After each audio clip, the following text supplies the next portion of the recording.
On voyait que les Américains devaient marcher sur leur fierté et leurs principes. Une liberté de penser.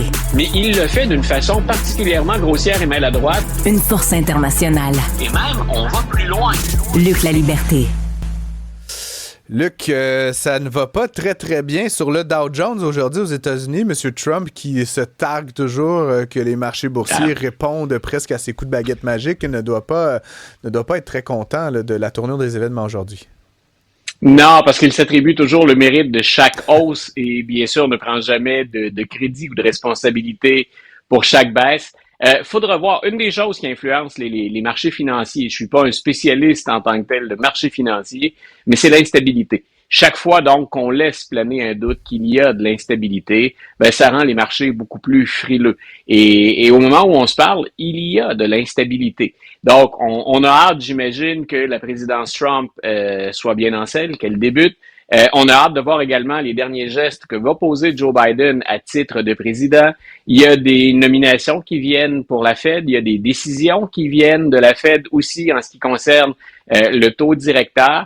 Donc, beaucoup de mouvements, beaucoup d'instabilité, mais c'est un peu le monde dans lequel, écoute, c'est pas une prédiction, mais c'est un peu le monde dans lequel on s'apprête à vivre à partir de 2025. Quand on gère de façon impulsive, quand on gère en fonction de ses émotions ou qu'un coup de gueule peut avoir des effets sur la valeur de certaines actions ou la stabilité de certains marchés, ben c'est le genre de situation avec lesquelles on va probablement composer encore. La Fed a quand même baissé là, le taux, son taux directeur aujourd'hui, mais ce faisant, elle a annoncé que, pas que c'était la fin de la fête, là, mais qu'elle n'anticipait pas de nombreuses autres baisses. C'est peut-être un peu sur ces nouvelles-là là, que les indices aussi réagissent. Hein? Je me rappelle une époque, en début d'année, on disait il va y avoir 8 baisses, 10 baisses de taux. Là, puis là, il n'y en a pas eu. Et finalement, c'était 2 baisses. Là, et c'est un peu ce qu'on a eu finalement. Mais oui, les marchés réagissent très négativement à cette annonce. Là. Ouais, voilà. Puis j'ai hâte de voir ce que va faire Donald Trump. On est dans cette période. Le système américain est particulier pour ça, Francis. Hein? On a une assez longue période où on a 2 présidents, finalement. Le président qui a encore un pouvoir décisionnel et le président élu.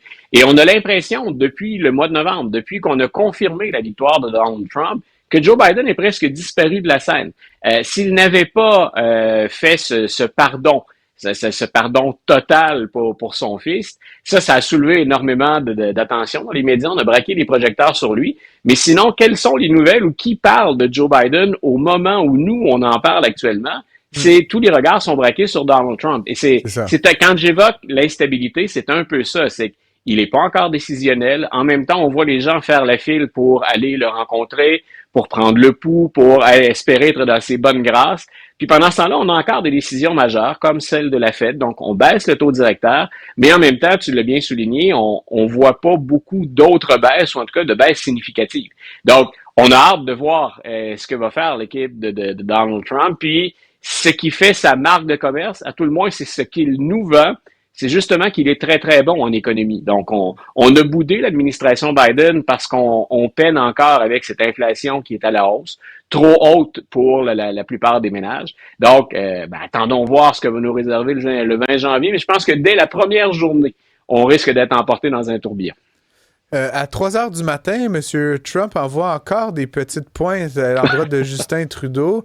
Il n'arrête pas, en fait, là, de référer à M. Trudeau comme le gouverneur, cette sorte du 51e État. J'ai ouvert l'émission aujourd'hui là-dessus, Luc.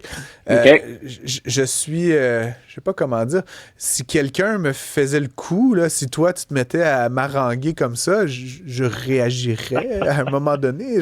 C'est un peu unidirectionnel pour l'instant. Le Canada se laisse un peu abuser. J'aimerais un peu voir ta lecture de cette obsession presque de M. Trump à des heures tardives de la nuit comme ça. Est-ce qu'il est sous? Tu réagirais, Francis, mais qui te dit que je n'ai pas un côté trumpiste, que je n'ai pas ton sort entre les mains et que j'exploite cette situation? Je le fais bien sûr semi à la blague et semi sérieusement.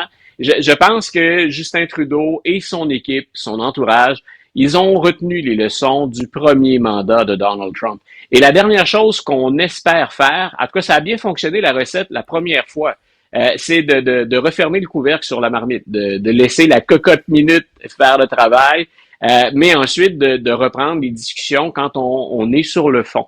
Donc, est-ce que c'est une de ces fois-là? En tout cas, Donald Trump, lui, s'amuse. Et s'il y a un désir de revanche, c'est ce qu'on lui prête dans plusieurs dossiers d'ailleurs, ben là, il a Justin Trudeau dans les câbles, il le sait particulièrement affaibli. Il sait que maintenant, Mme Freeland, pour l'avenir rapproché, elle est hors combat, donc il s'est permis de l'attaquer, on en avait parlé tous les deux. Moi, je pense que c'est la meilleure attitude, c'est fort désagréable. Surtout quand on sait que ce qu'il dit n'est pas vrai, que c'est pas vrai que les États-Unis subventionnent l'économie canadienne. On sait tous que c'est beaucoup plus complexe et nuancé que ça. Mais je pense quand même que Justin Trudeau doit garder le cap.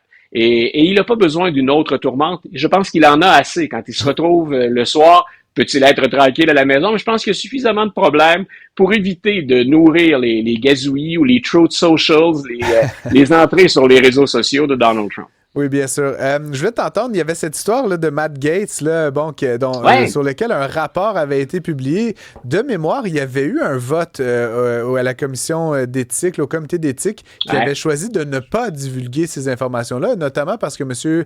Gaetz a été pressenti, là, en fait, dans les premiers jours, de manière un peu surréelle d'ailleurs, pour être secrétaire d'État,